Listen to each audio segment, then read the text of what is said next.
मुजफ्फरपुर में यौन शोषण मामले में पुलिस को बड़ी सफलता मिली है। मुख्य आरोपी तिलक सिंह को गोरखपुर से गिरफ्तार कर लिया गया है। ये इस वक्त की सबसे बड़ी खबर। ये मुख्य आरोपी जो फरार था उसे कहा जा रहा है कि अब गोरखपुर से गिरफ्तार कर लिया गया है। तो मुजफ्फरपुर से भागकर ये गोरखपुर की तरफ गया और मुख्य आरोपी तिलक सिंह नौकरी का झांसा देकर यौन शोषण का ये मामला सामने आया है मुजफ्फरपुर से, जहां ये यौन शोषण मामले में इस वक्त बड़ी खबर यह है कि पुलिस को बड़ी कामयाबी मिली है कि मुख्य आरोपी तिलक सिंह गिरफ्तार हो गया है। चंद्रमोहन इस वक्त हमारे साथ लाइव जुड़ रहे हैं। चंद्रमोहन, तिलक सिंह गोरखपुर से कहीं और निकलने की फिराक में था, इसको कैसे धर लिया गया?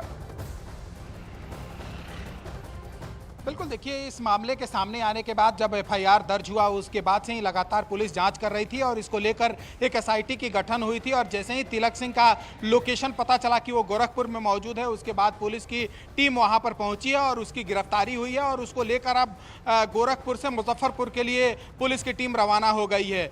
11 लोगों के खिलाफ एफआईआर दर्ज हुआ है। यहां तक कि जो डीवीआर कंपनी है उसके मालिक पर भी एफआईआर किया गया है। सीएमडी हैं, उनके खिलाफ भी एफआईआर दर्ज की गई है और पूरे मामले की जांच चल रही है। एक ऐसी लड़की है जो अभी सामने आई है और अपना दुख बयान किया है, लेकिन 3-4 और लड़कियां, जो पुलिस से मेरी बात हुई है उसके मुताबिक वो लड़की एफआईआर तो नहीं करा रही है, लेकिन वो आकर अपना दुख बयां करके थाने से वापस जा चुकी हैं। और पिछले साल मई महीने में गोरखपुर का ही एक आदमी जो है वो हाजीपुर में इस कांड को लेकर खुलासा किया था और उसके बाद ये जाकर कहा था मुजफ्फरपुर अहियापुर थाने में कि वहां पर लड़कियों के साथ यौन शोषण किया जा रहा है। कुछ लड़कियों को हाजीपुर में रखा गया है और कुछ लड़कियों को मुजफ्फरपुर में रखा गया। तो पुलिस को इस पर कार्रवाई करनी चाहिए। और पुलिस उस समय भी कई जगह छापेमारी की थी और जो मुझे जानकारी है उसके मुताबिक 7 लोगों की उस समय गिरफ्तारी हुई थी, रिहाई हुई थी और वहां से कुछ लोगों को रेस्क्यू करके बाहर निकाला गया था।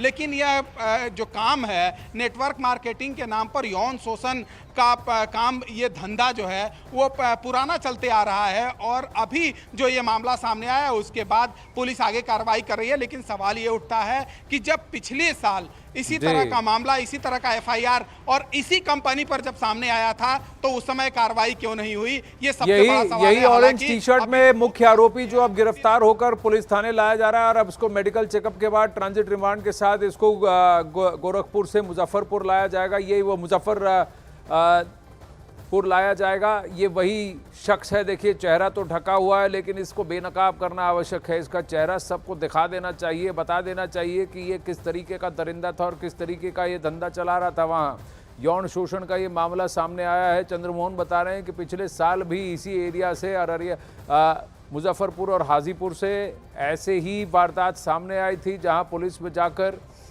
रिपोर्ट लिखवाई गई थी, बात सामने आई थी, कुछ लोगों की गिरफ्तारी हुई, फिर उसके बाद उनकी रिहाई हुई। लेकिन ये धंधा चलता रहा। ये गोरख धंधा तब भी क्यों चल रहा था, ये बहुत बड़ी बात है।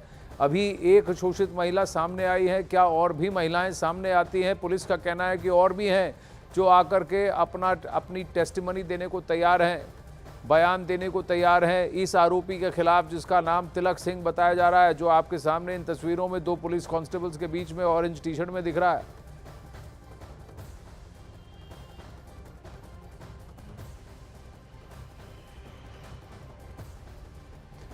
तिलक सिंह मुख्य आरोपी जो गिरफ्तार हुआ है। चंद्रमोहन इस वक्त हमारे साथ जुड़ रहे हैं। चंद्रमोहन, इस गैंग में आपने कहा 11 लोगों के खिलाफ एफआईआर हुई थी, क्या सबको अब धर लिया गया है?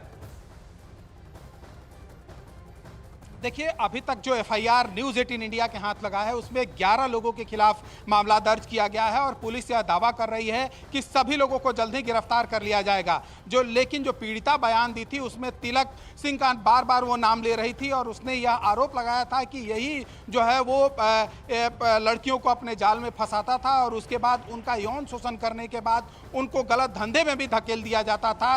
कई लड़कियों पर यह भी आरोप लगे हैं कि उनको नेपाल तक भेजा जाता था। तो अभी सभी लोगों की गिरफ्तारी तो नहीं हो पाई है, लेकिन पुलिस कल शाम में अहियापुर इलाके में भी छापेमारी की थी और वहां छापेमारी में भी जो मुझे जानकारी मिली है उसके मुताबिक कई लोगों को हिरासत में लिया गया है। लेकिन क्या वो यही 11 लोगों में शामिल है, ये कहना अभी थोड़ा जल्दबाजी होगा। लेकिन पुलिस ये बहुत यह बड़ा जरूर नेटवर्क फेर हो गया, यौन शोषण का ही नहीं लेकिन क्या इसके साथ साथ ह्यूमन ट्रैफिकिंग का भी एंगल अब सामने निकल कर आएगा, इस पर हमारी नजर बनी रहेगी।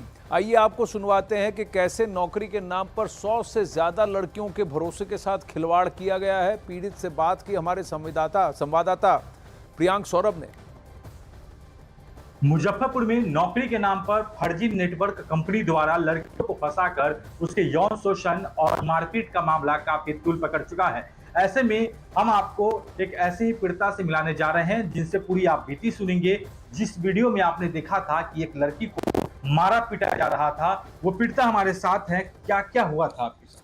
मेरे साथ तो पहले फर्स्ट ईयर जॉब के नाम पे बुलाया करते थे लोग।